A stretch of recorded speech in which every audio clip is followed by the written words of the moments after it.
इसे type dictation में आपका स्वागत है। आज का टॉपिक शिक्षा और खेल है। इसमें टोटल 485 शब्द है, लेकिन डिक्टेशन में 400 शब्द ही बोले जाएंगे, जो 80 शब्द प्रति मिनट की स्पीड से होगी। चलिए हम लोग शुरू करते हैं। Ready, last ready and start.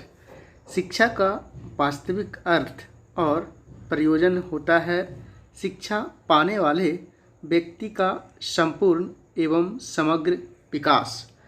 इसके लिए पुस्तकों का अध्ययन, विश्लेषण, चिंतन, मनन और लेखन तो आवश्यक है ही, खेल कूद और व्यायाम आदि भी उसी तरह और उसी सीमा में आवश्यक होते हैं, क्योंकि शरीर, मन, मस्तिष्क और आत्मा आदि सभी का आधार है। यह भी कहा जाता है कि स्वस्थ शरीर में ही स्वस्थ मन, मस्तिष्क और आत्मा का निवास होता है। इसलिए शरीर का स्वस्थ होना बहुत ही जरूरी है। यह ज़रूरत तरह तरह के खेल खेलने और व्यायाम करने से पूरी हो सकती है।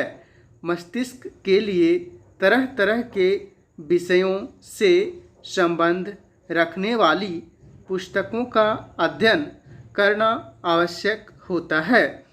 इस प्रकार कुल मिलाकर जिसे व्यक्तित्व कहा जाता है, उसका वास्तविक विकास शिक्षा एवं खेल के समुचित तालमेल से ही संभव होता है।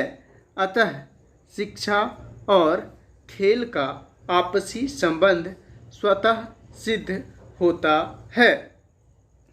शिक्षा पाने के लिए व्यक्ति को किसी स्कूल अथवा कॉलेज में अपनी आयु और आवश्यकतानुसार अवश्य जाना पड़ता है। इन सभी तरह के शिक्षालयों में पाठ्यक्रम से संबंध रखने वाले अलग अलग विषय पढ़ाने के लिए अलग अलग अध्यापक होते हैं। इसी प्रकार प्रत्येक स्कूल में शारीरिक शिक्षा एवं स्वास्थ्य के लिए एक पीटी अध्यापक होते हैं। इनकी देखरेख में आयु और आवश्यकतानुसार तरह तरह के व्यायाम आदि कराने के व्यवस्था तो कराई ही जाती है, साथ ही खेल खेलने या उनका अभ्यास कराने की व्यवस्था भी की जाती है। स्पष्ट है कि इस तरह की व्यवस्था करके खेलों को या स्वास्थ्य रक्षा एवं शारीरिक विकास की आवश्यकता को व्यवहारिक दृष्टि से शिक्षा का एक अनिवार्य अंग बना दिया गया है।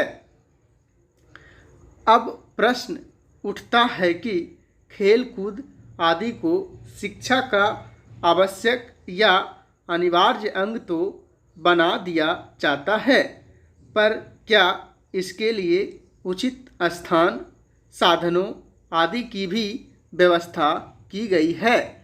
जिस देश के कुल राष्ट्रीय बजट में ही शिक्षा व्यवस्था के मद में बहुत कम धन का प्रावधान किया गया हो, वहाँ खेल कूद, व्यायाम आदि के लिए उचित स्थान, साधनों, उपकरणों की अच्छी एवं संपूर्ण व्यवस्था करने की कल्पना तक करना उचित एवं तर्कसंगत नहीं कहा जा सकता। प्रत्यक्ष व्यवहार में भी सर्वत्र यानी स्कूल और कॉलेज दोनों स्थानों पर इस व्यवस्था का अभाव स्पष्ट और कई जगह तो निराश कर देने वाली सीमा तक नज़र आता है। इसे राष्ट्र के वर्तमान और भावी स्वास्थ्य के साथ एक प्रकार का खिलवाड़ या मजाक ही कहा जाएगा। पहले तो सभी स्कूलों एवं कॉलेजों के पास खेल कूद और व्यायाम आदि के लिए मैदान ही नहीं रहते। स्टॉप।